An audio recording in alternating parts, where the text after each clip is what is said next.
Hey guys, my name's Matt Higbee, and I'm the creative director on PlanetSide 2. Today we're taking a look at some of the factions and talking a little bit about what these factions are all about.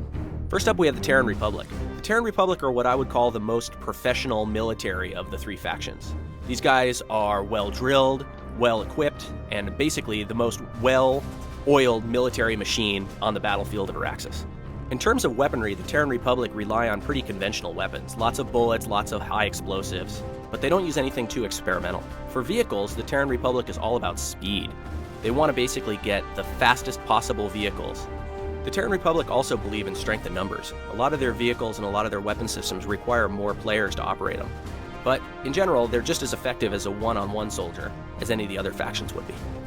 The second of the three factions we're going to talk about are the New Conglomerate. Now, the New Conglomerate are sort of the insurgent rebel faction in PlanetSide 2.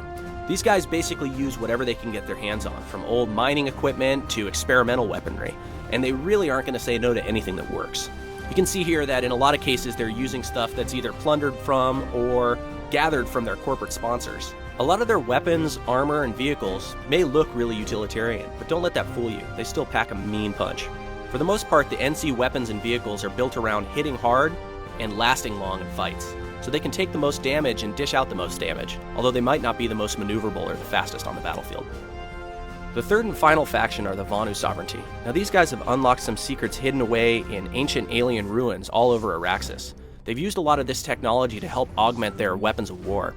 The main goal of the Vonu Sovereignty is to attempt to unlock more secrets from these ancient artifacts, and they consider anything that's getting in their way to be a threat. So while the battle between the NC and the TR is sort of more of an annoyance to them, they still feel the need to compete on the battlefields just to make sure that they can get access to all the technology that's hidden all over the planet. The Vonu Sovereignty have the most advanced technology on the battlefields of Araxis. They use things like plasma warheads and lasers to get the job done. They also have magnetic propulsion systems in their vehicles, which allow them to be maneuverable in ways that conventional vehicles just can't match. The whole PlanetSide 2 team is really thrilled with how we're progressing so far, and we can't wait to show you guys more. Make sure you follow us on Twitter and Facebook so you can keep up to date with the latest and greatest news.